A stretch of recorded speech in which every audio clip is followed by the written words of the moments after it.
ଖୁସିରେ ଭଉଣୀର ବାହାଘର ସାରି ଘରକୁ ଫେରୁଥିଲେ ଭାଇ। ହେଲେ କିଏ ଜାଣିଥିଲା ବାଟରେ ଯମ ଛକି ବସିଛି ବୋଲି। ବାଇକ୍ ଯୋଗେ ଫେରୁଥିବା ଯୁବକ ଟ୍ରକ୍ ଧକ୍କାରେ ମୃତ୍ୟୁ ଘଟିଛି। ନିଜ ଭଉଣୀର ବାହାଘର ସରିବା ପରେ ଏକ ବାଇକ୍ରେ ହସ ଖୁସିରେ ଫେରିବା ବାଟରେ ଆଖୁ ଟ୍ରକ୍ ଧକ୍କାରେ ଚାଲିଗଲା ଜୀବନ। ଗଞ୍ଜାମ ଜିଲ୍ଲା କୋଦଳା ନିକଟସ୍ଥ ଖଜାପଲ୍ଲୀଠାରେ ଗତ ବିଳମ୍ବିତ ରାତିରେ ଏଭଳି ଦୁର୍ଘଟଣା ଘଟିଥିବା ବେଳେ ମୃତ ଯୁବକଙ୍କ ଗାଁ ପୁସ୍ତପୁରରେ ଏବେ ଶୋକର ଛାୟା ଖେଳିଯାଇଛି। ଏଭଳି ଘଟଣା ପରେ ହତବାକ୍ ହୋଇପଡ଼ିଛନ୍ତି ପୁରା ପରିବାର। আমার ମୋ ନାଁ ହେଉଛି ଗୌତମ ସାହୁ। ଆମର ପୁସ୍ତପୁର। एक्सीडेंट जे मृताहत हेले से आपनकर कोन हेबे? ଆମର ନିଜ ଭଣଜା ହେଲେ। केमती कोन दुर्घटना घटिला? କାଲି ଗୋଟେ ଭାଣିଜୀର ବାହାଘର ଥିଲା। ତାପରେ ବାହାଘର ସରିଲାରୁ କହିଲେ ଆମେ ଯାଉଛୁ ପୁଡ଼ିଆ ପାଣି ଖାଇବାକୁ ରାତି 9ଟା ବେଳକୁ କହିକି ଆସିଲେ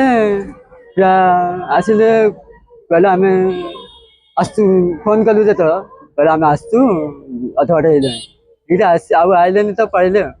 ତାପରେ ଅଧବାଟ ବୁଢ଼ାମ୍ବ ପାଖାପାଖି ଖଜାପଲ୍ଲୀ ପାଖରେ ସେଠି ଆଖୁ ଟ୍ରକ୍ ସେ ହ୍ୟାଣ୍ଡେଲ୍ ବାଜିକିରି ଧକ୍କା ଦେଇଦେଲେ। ଯେତେବେଳେ ଘଟଣା ଘଟିଲୁ ମେଡ଼ିକାଲରେ ସାଙ୍ଗେ ସାଙ୍ଗେ ଭାଇ ସାଙ୍ଗେ ଥିଲେ, ତାଙ୍କୁ ସାଙ୍ଗେ ସାଙ୍ଗେ ଫୋନ୍ କରି ଜଣେଇ ନେଲେ। को मेडिकल ସେ ପୋଲିସରା। ହଁ। केते जण को माडा छै? ଆମର ଭଣଜାକୁ ପୁରା ମାଡ଼ ହେଇଛି। ଆଉ ଖୋର୍ଦ୍ଧା ଜୋଇଁଟା ଟିକେ ବ୍ରେନ୍ଟା ମାଡ଼ ହେଇଯାଇଛି। ତାପରେ ଆମ ସାନ ଭାଇ ଟିକେ ମାଡ଼ ହେଇଯାଇଛି। जणे तो दुई आउरी आहत छै। ହଁ केमिति दुर्घटना घटला कार दायी ଏ କଥା ମୁଁ ଜାଣିନି।